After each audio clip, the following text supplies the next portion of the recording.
Today we will talk about letter of credits. I will not explain what a letter of credit is. It is assumed that you know what letter of credits are. We will discuss this particular letter of credit, which is a red clause letter of credit. These red clauses letter of credits are where you get an advance against a simple receipt and you don't have to store cargo in a warehouse. In India or in other parts of the world, we also refer to this letter of credit as pre-shipment advance under letter of credit, or they would call it advance clause LC. Well, you must just go through the terms extremely carefully. You preferably as a buyer, you want an irrevocable letter of credit. The first word you can see is where my mouse is. That's F40A. You don't want it revocable. You want it irrevocable. It should be confirmed. It should be drawn in a prime international bank, negotiable in your home country, valid for 120 days, because you take time to prepare goods and services, right? You must check the UPC rules as well. It says UCP latest version, which is great. Date and place of expiry, all of these things are mentioned, the applicant, the beneficiary, pretty straightforward. Then uh, you would see here there's also percentage amount mentioned, the tolerance, 5% up and down, it can go up. This is important clause I wanted to show, mixed payment terms, 50% down payment and 50% 30 days from date of shipment. So just on a simple receipt, you could get 50%. If the time permits, I could also show you another letter of credit. Partial shipment, you should allow it. So it's not like the whole shipment has to be sent at once. And let's say you send in 5 containers. If the LC, this particular shipment, let's say requires you to send 100 containers, you could send like 20. You could present the bills to the bank. The documents go via DHL unless specified, and just use DHL and let your banker send the documents. Just make sure you get us. We can also pre-vet it for you. Get an expert to look at all your documents, because one small error, they would find discrepancies and your shipment gets delayed. They love charging fines. I will also make a Hindi version for this video that I'm trying to explain. You also want transshipment allowed.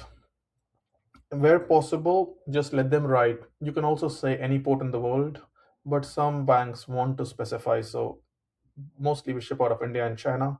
You should specify which port you want this to be. The description of goods and services should be very detailed, as you can see here. If you see the last line, it says, as per performer invoice number so and so, dated so and so.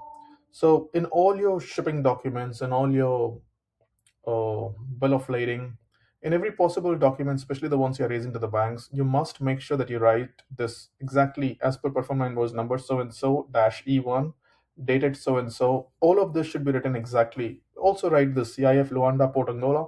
Write it exactly the way it is. You can also write on every document the LC number that you're using, or the LC number, the bill of lading numbers, so as detailed as possible. Now here you should read carefully the document required, how this needs to be sent. It's all detailed here. So whatever is mentioned on your LC, you should make sure that these documents are checked properly. And when you get an LC, send it to your bank. You can also send it to an expert to look at something of this nature. You could send it to us, we could look at it, and uh,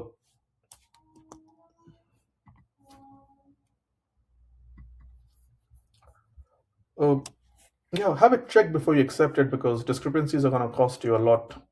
Then it's also important. I was going to make another video on what's merchanting trade, but essentially, let's say you buy some cargo from China and you ship it to Africa, but you are a company based in India. Then the goods are not touching any port of India. That is a merchanting transaction.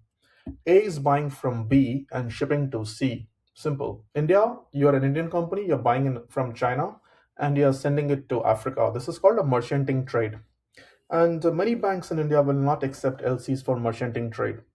There are few government banks which will accept it. So make sure that you have it in writing from your bank. You ask for a draft, show it to your bank, and ask them, will you allow merchanting trade?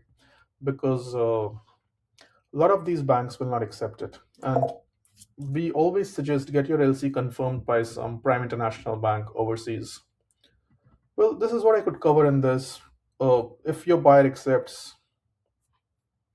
Then try to get a green clause letter of credit.